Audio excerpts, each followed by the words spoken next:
Lift+Love is a podcast rooted in faith, family, and the conviction that loving LGBTQ plus people is a calling to be embraced, not feared. Across episodes, hosts from the Lift+Love team and their guests address current topics, offer practical support, and share experiences related to LGBTQ plus issues in faith communities. Thanks for joining us on our mission to lift and love. Hello, we're so excited for today. We get to be here with Katherine and Jeff Wise, who have adopted me as their younger sister. Absolutely. And they're one of the most amazing couples that I've gotten to meet because of this space. And I feel so lucky. And Darice has gotten to know them, and they have a lot to share. It's hard not to fall in love with the Wises. It is. It is. And they are people gatherers. They scoop people up in nets. They are fishers of men. Yeah. So we're excited to have them on.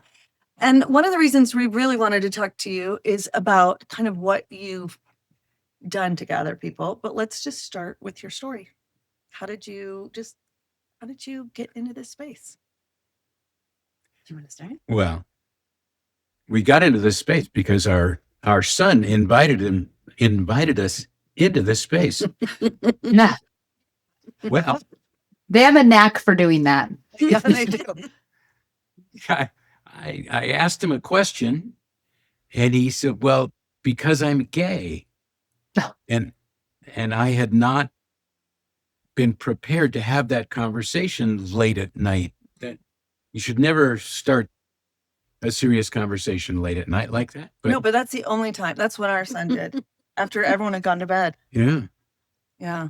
and so that was February of 2013. Okay. He was 17 years old. So we're 13 years away. Yeah. 17. He was 17 Okay. and in his junior year of high school. And the friend that we thought was his best friend was actually his boyfriend. And he really wanted us to know that, and he wanted to be able to go public with that. Okay. So that's how we got invited into this space. Now, were you in leadership? Had you just come church leadership? Had you just come out of church leadership? I can't remember. I didn't come out. My son came out. Out. Get the details right, Allison. I was the bishop. I was the bishop at that time. And looking back, I regret that so much of my concern was about, well, how's this going to impact me? Mhm. How's the ward going to feel when the bishop has a gay son? Yeah. And, but that turned out to be a huge blessing for us and a real blessing for the ward. I am thankful that I was serving as bishop when our son came out, because it provided the opportunity to spend a lot of time sharing that journey with the ward. Yeah. So- Oh, I love that. So What a great perspective. Oh, thanks. I think the story that Jeff just told sounds like we did everything right when Talmage came out, and we did nothing right when Talmage came out. So I'm aware. What we did right was that we knew that we loved him, and we immediately let him know that this didn't change that. Yeah. Yeah. We did a lot of other things wrong, but we let him know that we loved him. Yeah. Oh, I So- love that. I remember that it was February that Talmage came out to Jeff, because I didn't find out until May of that same year. Wow. That was part of what we did wrong. That's What part. I did wrong. So let's talk about that, because I think there's maybe I've heard one other story of a father getting the news first. So what happened there? Why was he just not ready to tell his mom yet? It Did you? it was a complex Yeah. situation that we had a lot going on, and Katherine we had a grandson who was about to be born missing the right ventricle of his heart. Mm. Turns Oh, out Lord. that's serious. Yeah, You know, I would imagine. you're supposed to have. Both of them. Yeah. Yeah. Right. And It's ideal. Definitely yeah, ideal. ideally, yeah. Multiple open heart surgeries, a lot of heavy stuff there. And We were getting ready to move. We were finishing the building of a house. Jeff had a kidney cancer diagnosis. Wow. So there was yeah, there were These- other. the there stories things. never come. there Yeah. was a lot going on. And it was my feeling right then that telling his mother, telling Katherine that this would be hard for her to add on to the other stuff going on. That was a mistake. Yeah. Mhm. That was a mistake. That's interesting. Yeah, much better to, face whatever the news is, whatever the truth is, together. Mhm. What I felt, I didn't know about the secret, but I felt Jeff and I kind of being further and further apart. Well, Like interesting. Like we definitely weren't on the same page. Wow. And With all you had going on and all of the stress, you could feel that separation over this thing. over something. Over something. So I didn't know what it was, but something. We had a lot of things to deal with, and it felt like we weren't doing them together. That's super important. And I love that you felt that, because we have a lot of parents who the mother knows and she's worried about the father, or the child's worried about the father, and it pulls on the family, even sometimes when they both know. So I love, Yeah. I mean, I love to hear from your experience that was something that was not good for you too, Not good. Yeah. or No. for Talmage, or for the rest of you. Right. Yeah. Talmage really wanted both of us to know. He and I had this conversation because I was the one that stayed up late Yeah. and she had already gone to bed. And Yeah. so we had this conversation, and it wasn't because he didn't want to tell her that he Right. chose me. It's because I asked this foolishly, just walked into it and asked this question. Yeah. Why do you always sit so close to Carson? Duh. Never ask a question you don't want the answer to. That's that night, that guidance echoed in my head right then. To ask the question? No, that I shouldn't have asked a question that I didn't know the answer. But we had a good talk that night. But one of the things he asked was, would you want me to be alone my whole life? Yeah. Oh, yeah. Valid question. Yeah. I mean, Mhm. how could you answer yes to that? Honestly. Mhm. Yeah. But I wasn't ready then to answer it with an enthusiastic no. Right. And what I didn't understand until many years later, what I didn't understand is that he was asking, is it okay that I'm together with Carson? Right. Mhm. I mean, I was skipping past that and answering a question or not answering a question about marriage. I wasn't addressing his immediate concern was, I want you to be okay that my boyfriend is Carson. Right. And I had already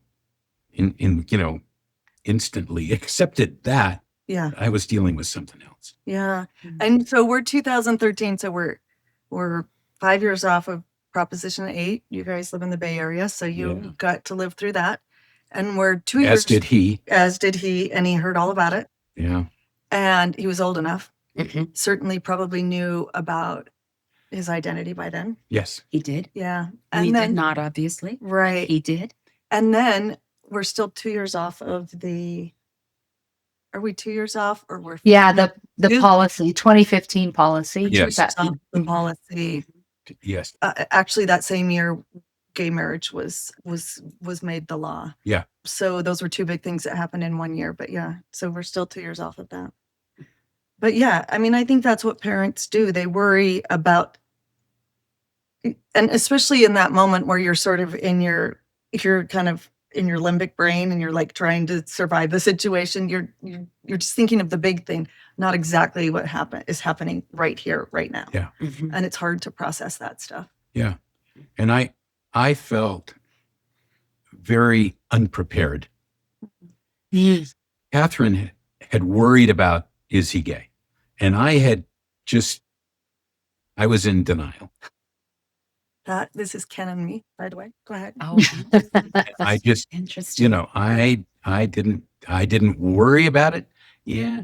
He was different than his 5 older brothers. Mm. And he has asked, how could you not know? Okay. We should have. Denial is real powerful. Yeah. Yeah. It's a real powerful. I mean, It's meant to protect us, right? And it's a powerful. because protector. he would sit close to girls too. Yeah. It wasn't just Carson. Right. Well, it was more often Carson. Yeah. But with his, And then you're like, oh no, he's Yeah. not gay because he's see, he was 'Cause he sitting has- with Lindsay. The Look- mind is a powerful Yeah. trigger. Yeah. Yeah. Yeah. So interesting. I hadn't heard that story. Yeah. And And it's really relatable, I think, that you wanted to like keep the waters calm. yeah. And I really, in that, I knew very clearly that I loved him and that the Lord loved him. But I felt like there was all this other stuff that I didn't know. Yeah. It was big. Did you know anybody that had out kids at the time? No, No. I didn't know anybody. 2013 is pretty early. I didn't know. I was trying to think at that time, who do I know who's gay? Well, I kind of know these guys, but it's Yeah. not like they're friends. I just And this aware. is the Bay Area, so Yeah. this isn't I didn't- like a conservative place. Yeah. And, Yeah. and so my only role model was Glee. Oh yeah. No. Okay. And I had complained about Glee because it was so gay all the time. Yeah. And in that, And and Talmage probably loved it. Yes. Yes. Yes. and then it became the role model. So, because of the way Jeff encouraged Talmage to not tell the story, those were difficult months because we had a lot of things going on. And partly I felt like I was managing the things that we needed to do on my own. But when Jeff did tell me, I would say our experience was very different. And Talmage tells me that Dad said, we can't tell your mom she's crazy. Jeff doesn't say that, but she's crazy right now. I'm We pretty raised- sure I did not phrase it We that raised way. these boys. And then we turned all of our And children. But when I did find out that grandson had been born, we were, in the throes of that, moved, a lot of things had happened. It was a very busy and a very stressful time. But, Jeff said one morning, there's something I've been meaning to tell you, and there hasn't been a good time. And it turned out that I was getting out of the shower and I was naked, and I said, and this is a good time? And, There was just this hope Oh, that that you I were going to wouldn't say skip that. over that part. he's now saying this is a good time. So he hands me a towel and he tells me, and we cry.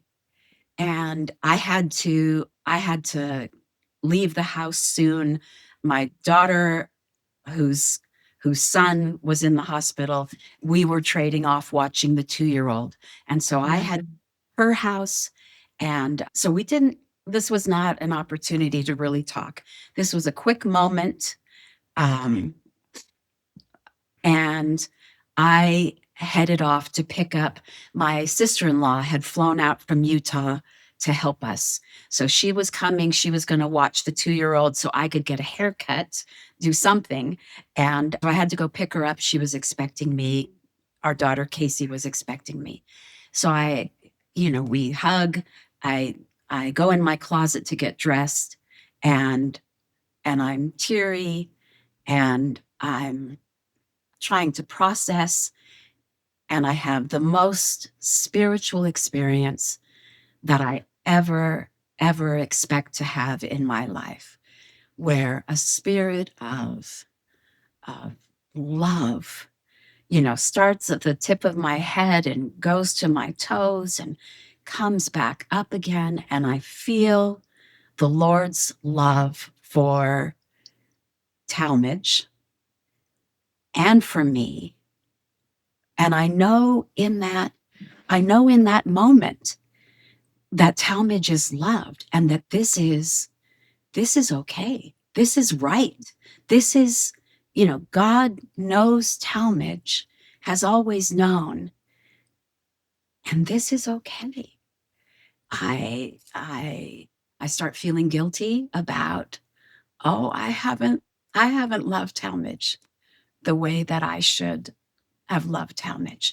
I've been afraid that he was gay. And the thoughts come that now you're going to have an even better relationship with Talmage. It's going to be love that. honesty. And so, just amazing, just an amazing experience that when I retell the story, I re-feel that incredible spirit. I zoom out of the house. I'm kind of late. I pick up my sister, and I've been crying, and I'm trying not to. And she says, "What's up?" And Sister. I tell her, and I don't remember what she said, but she said all the right things. How she loved Talmage. And she even said that Grandma, Jeff's mom, her mom, Grandma knows he's gay, and she's fine with it, and she's in her 90s. She's in her 90s. She knew. She sensed. Perceived. She perceived. She perceived. And that was shocking. We drive the 20 minutes or so to my daughter's house. I've been crying, we stop. Like, I've got to clear it up and go in. And Casey immediately says, "What's up?" Nothing. Daughters. Yeah. And so This is playing out just about right. yeah. So I didn't get a chance. I told her later that day, when she and I were both in the hospital with baby Rowan. Oh. And it was probably hardest. So Talmage has one sister and 5 brothers. And so it was hardest on Casey, I think. Interesting. But that experience for Jeff and I, where he'd spent months working through this and needing to work through it, but also making it about himself. And then my experience as a mother, being given that blessing of knowing immediately that my son was absolutely the way he was meant to be. Ooh, you called the spirit that came over you the blessing. That he was. Like, we think of it like as I had the spiritual experience, but it really was a blessing. Oh, it was such a blessing. Oh, Such a I blessing. love that. I love that, the way you phrase that. And it's true. It's true. It is a blessing to know that we're loved by God and that our children are. Yeah. Yeah. Having a gay son is one of the greatest blessings of our life. Yeah. I would agree. That's how I always explain that having a trans child has been the most expansive experience for me. It has challenged a lot of things I thought I knew, but ultimately it has been so faith expanding and just in so many ways Taught us so expansive. much more about love. Mhm. And My- so many parents have had these experiences of divine confirmation of the divinity of their LGBTQ kids. Yeah. And it feels so jarring to then hear things that contradict that, because it's what we know. It's what we know. Totally. Now, I'm going to ask you this question, and we might pull it out and use it somewhere else. But there is I don't know if you saw Ben Shalati's post today, Yes. and he told us that in a meeting the other day that he's had a real uptick in kids that he's working with, doing therapy with, that have been told by either a bishop or a parent or a sibling, you know, it's okay that you're gay. Just don't tell anyone. Mhm. Don't tell anybody else this. Don't tell our family. Don't tell the kids. And Darice has heard it, and it's so disheartening Yeah.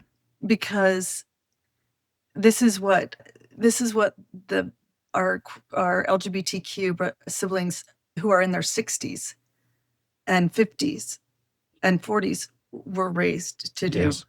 Mhm. And there's so much shame in it. Yeah. So I want to ask you, what would you tell a child? This is going to be a 14-year-old who's come out to their parent, to their bishop. What would you tell them about if someone said to them, after someone said to them that you should not tell anyone and you should hide? So once his mother knew, then Talmage wanted to post it on Facebook. Mm-hmm. And And he'd waited already a long time. Yeah. He'd waited a long time. And it was coming up to the end of his junior year and his boyfriend's sophomore year. And they were at the same school together. But he wanted to be out. He wanted their boyfriendness, Their their relationship. relationship to be out. And it was a quick turnaround for me.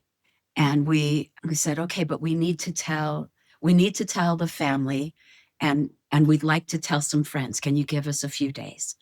And so we invited our closest friends over on a Saturday, and that was again amazing. They said all the right things. They were so insightful and so precious. And they now say, we all needed this. We've all learned so much. And they support us in our efforts with Hearth and our even closer friends. and they have all since then had some extended family come out and that this helped them. Yeah, absolutely. You The are other- already gathering people Yes. right away. We needed people right away. And the other thing that I felt is that we needed to tell the ward. I didn't want it just whispered about. Right. And so one Sunday I dragged my feet a little on that. So it was important and that we should do it, but I wasn't. First people doing it. Yes. That you know of it. This is not easy. And I'm on the stand and I get a text, and I didn't usually check text, but I checked the text, and it's from Talmage saying, I had said, we want to manage the message. He said, if you want to manage the message, you need to do it today, Today's the day. because my friend told her mother, and her mother is now telling others. And Yeah. so you should do it now. And then he texted and said, and mom says you should do it right now in the meeting. On the fly. As you close up Yeah, sacrament just- meeting, just One thing. like do it.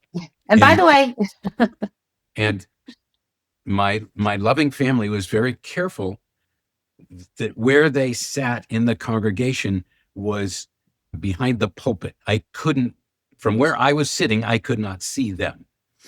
And I'm not sure that this is what Katherine thinks. This is Talmage texting, and I know he wants. yeah, And the ward must have wondered what is going on with the bishop. He is just, but I didn't say it as I closed the meeting and got up and was probably clearly rattled.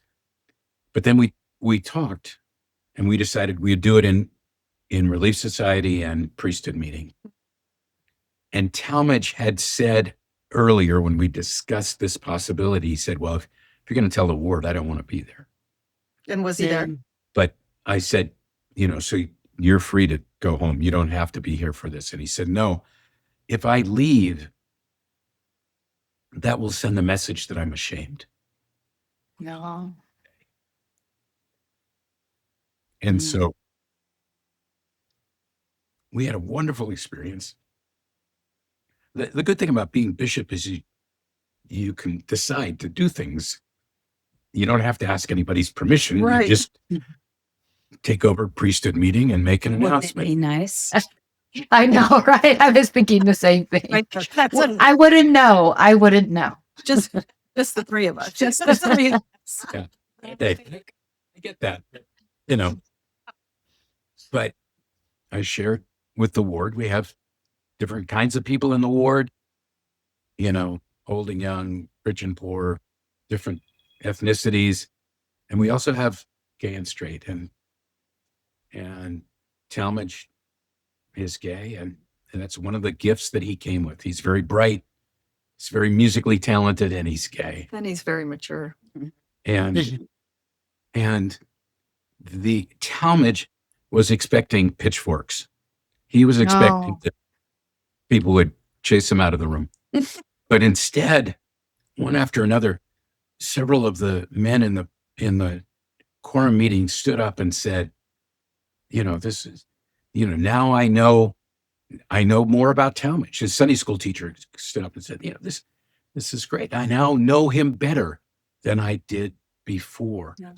I love that. And his scoutmaster, who had struggled to encourage Talmage through scouting, It's like there were This makes sense.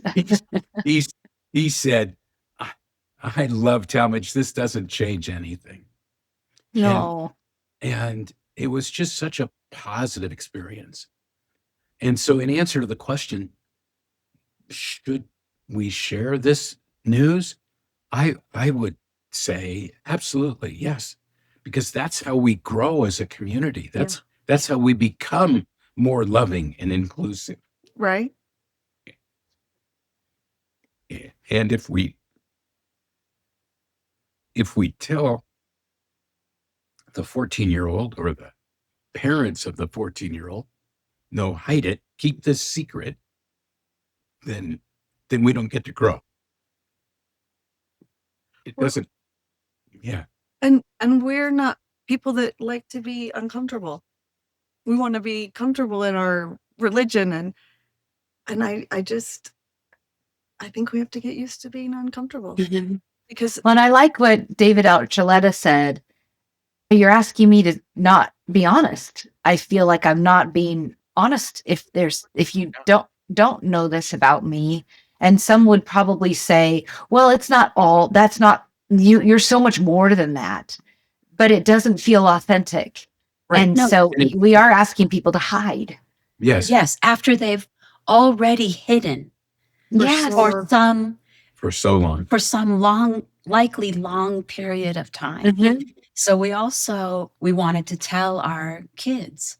And so, it's Sunday night now, and I'm on the phone with the kids, and I'm still in my lots of tears phase.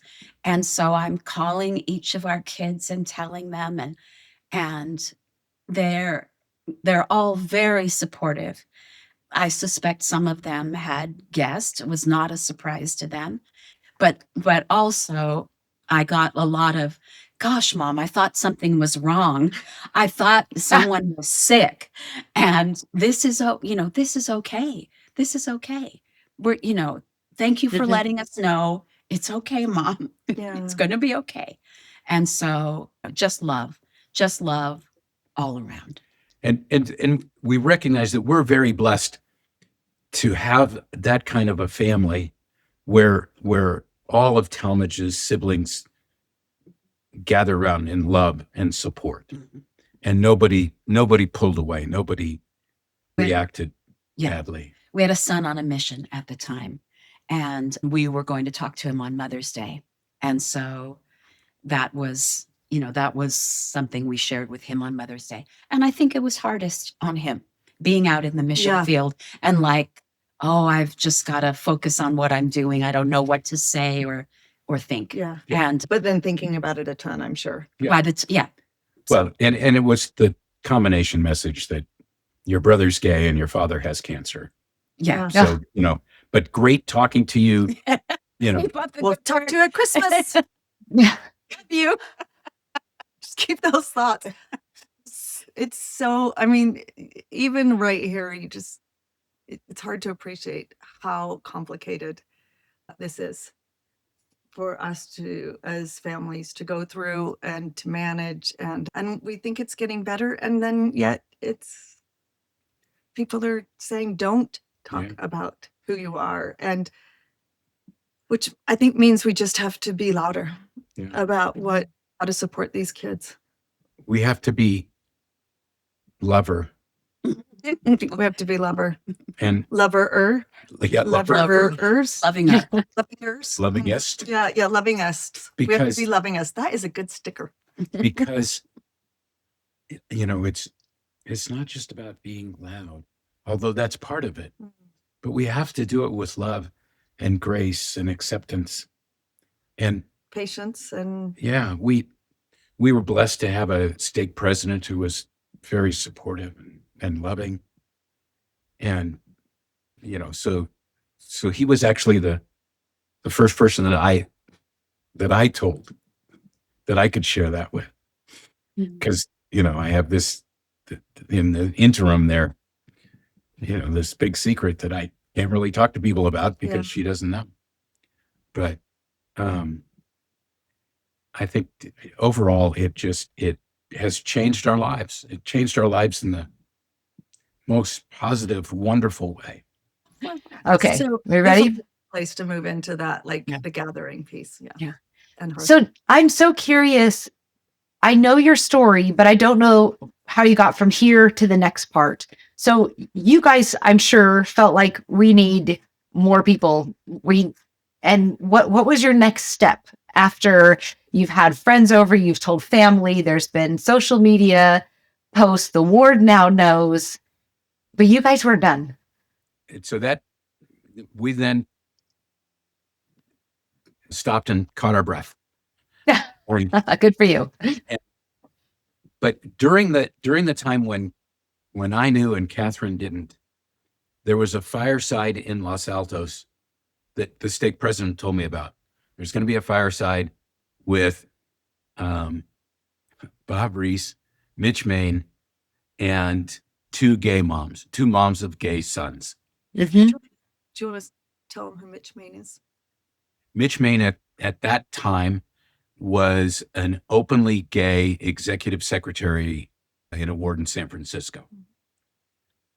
And Bob Rees had done. and Bob Rees has been an outspoken LGBTQ ally since the 60s, 70s. Wow.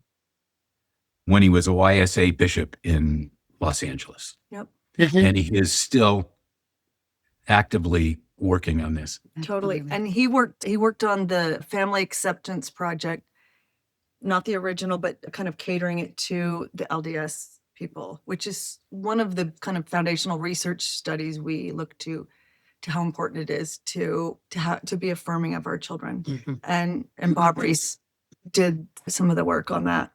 And so I went to this fireside. I just explained that I had a meeting to go to. I didn't tell her the details. It's a tangled web. Yeah. Stress again, that was a mistake. But so this is my first chance to meet people who are going through the same thing. And did you share with them that you had it? No, Okay, so you I was acted as if you were there as bishop. just there.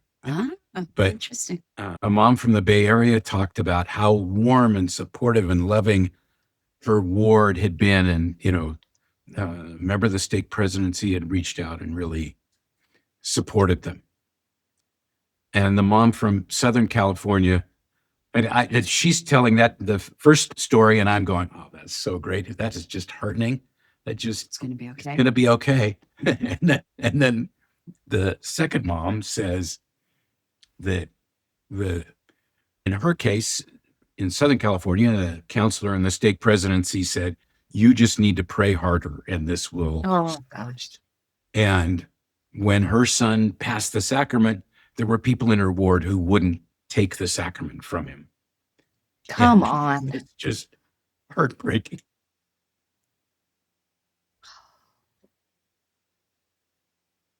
Terrifying. But overall, it was this really helpful experience for me. And so after Talmage got dropped off at college, not BYU, that was one of the clarifying things that came out of this. He chose not to go to BYU, went to Columbia. And when we came back from that, we talked about we need to do more to gather, to share this message.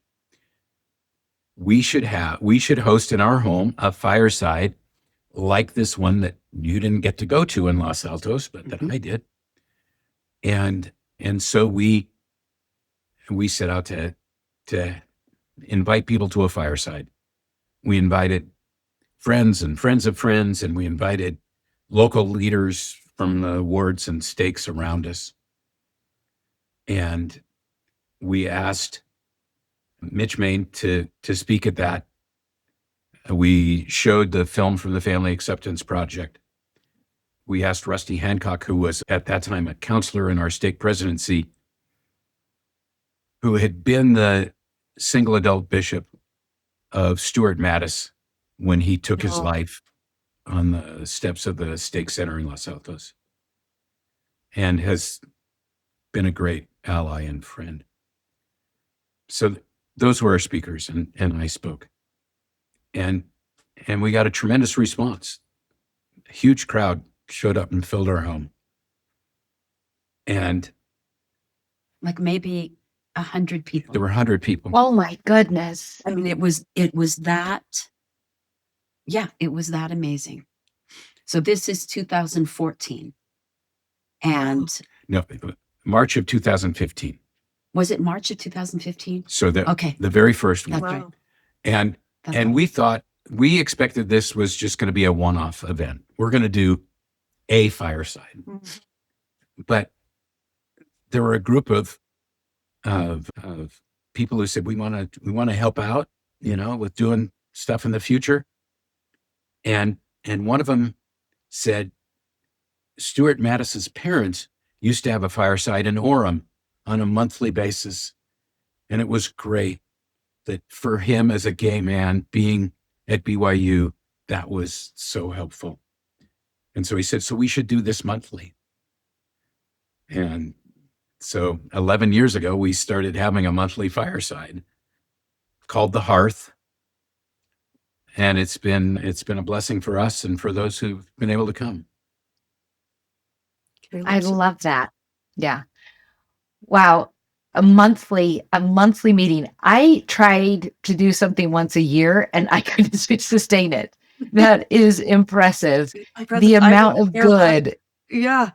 I was there last weekend and Patrick Mason spoke about LGBTQ people and several other things just last week. And it's just, it was tender. It was a tender moment for all of us. And yeah. So I wonder, given the span of time, I mean, this was 2015 that you started initiating this meeting. So we're now 11 years in.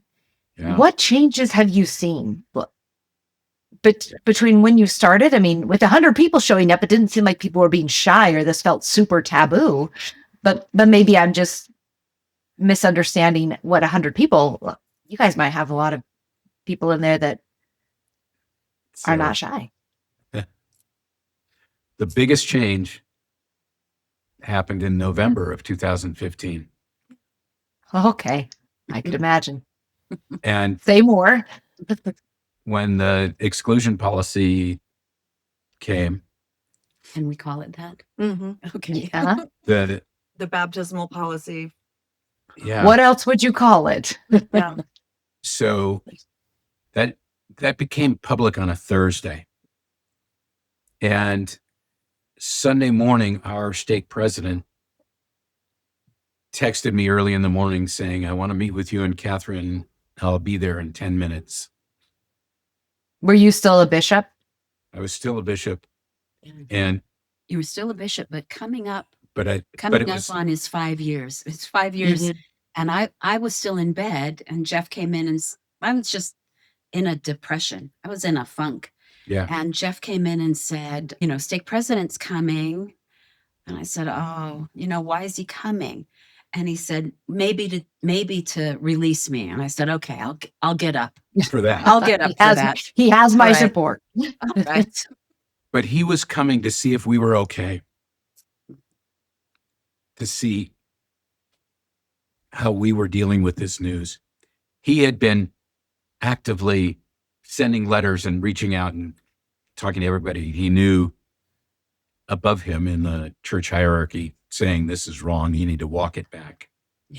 Mm. And then he asked if he could meet with our committee, because we were having our committee get together that night, the Hearth committee. So he asked if he could, and it had been a growing experience for him as we hosted these firesides. Did he attend them? The stake president? He did. Wow. He attended some of them. Good for him. And they were not always really positive. Some of the comments We're real. were real. Yeah. But he asked if he could meet with our committee, which consisted primarily of young gay men. And they were nervous when they heard he was coming. We didn't tell them. We let him show up. So we were gathering. We had decided earlier in the week after this happened, because we were not doing well.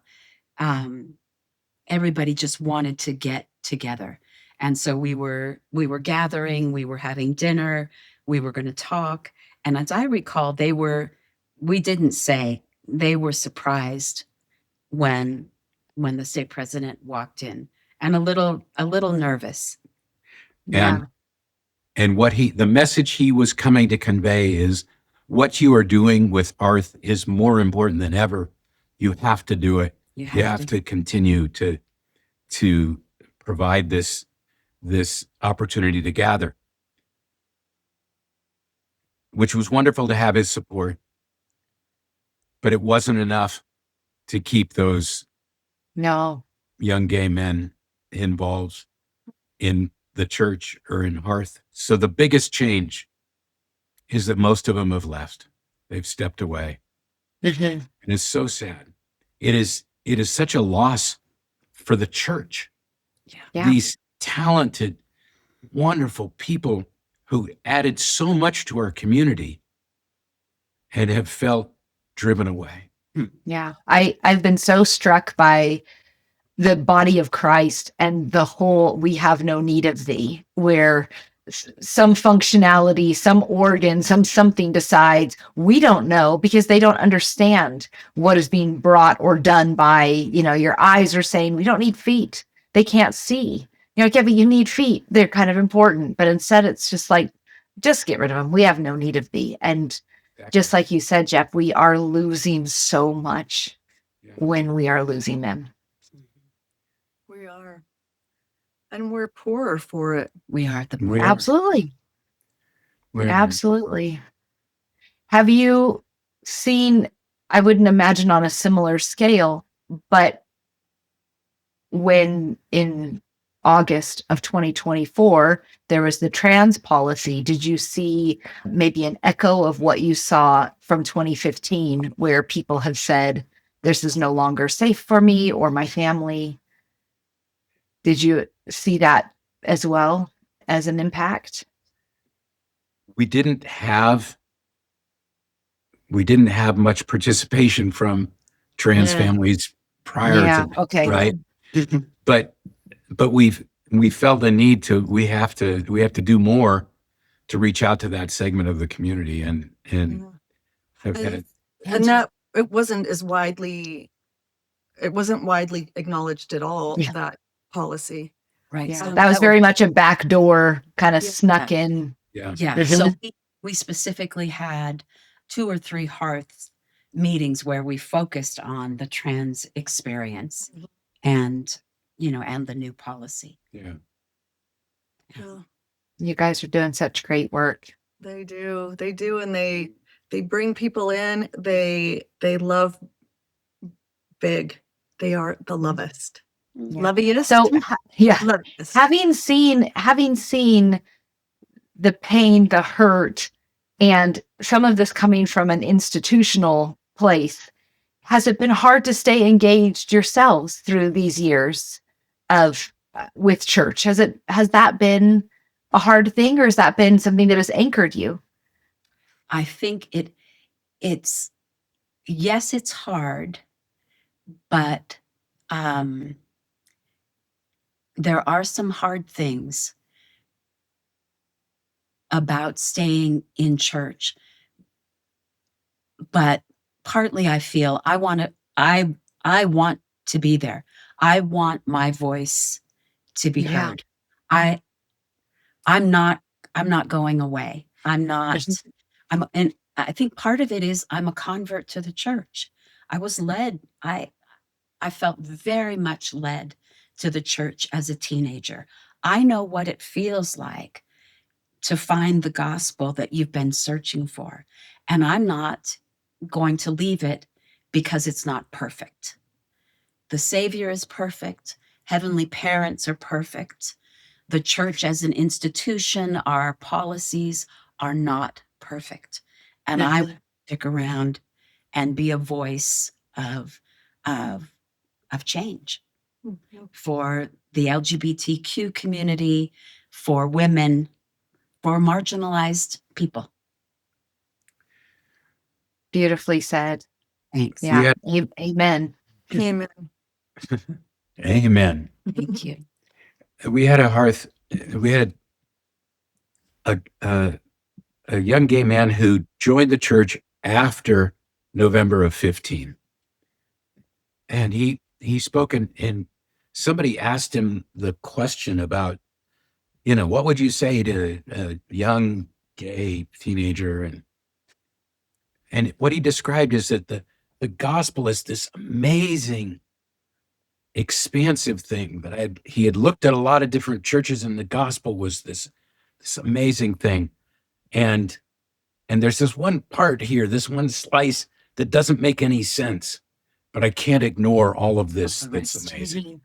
And I feel that. I feel, despite the flaws and the things that just hurt my heart, the expansiveness of how wonderful the gospel is worth staying for.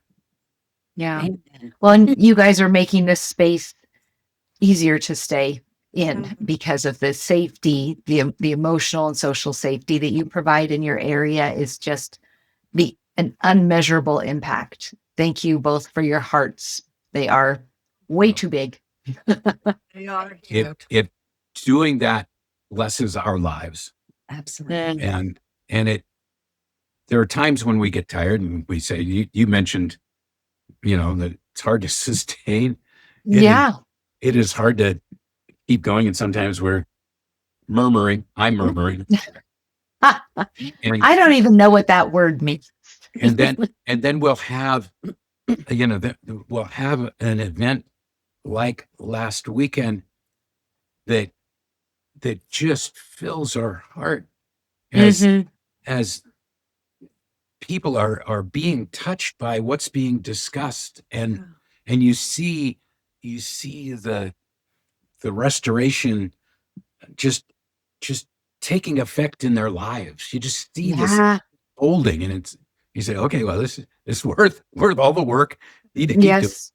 So. We do that. We have that same cycle with Gather. all the way we lead up to it. We're like, we can't do this again next year. There's just no way. And then as soon as it's over, we're like, dang it, we have to do this, and we'll start planning it right now, just because it's so important. And it keeps continuing to be more needed than ever. Yes. Absolutely. So thank you guys for Definitely. all that you're Definitely doing. more needed than ever. And you're such an Yeah. inspiration. Absolutely. Inspiration. Thank you. No, You guys. learned it from these guys. Right here. The OGs. Oh, geez. Thank you. This is on the O. Yeah. Find all episodes of the Lift and Love podcast and so much more on our YouTube channel and anywhere you listen to podcasts. To learn more, visit liftandlove.org, where you'll find links to donate, volunteer, and to shop our store, where all proceeds go back to run the many Lift and Love programs. Thank you for everything you do to lift and love.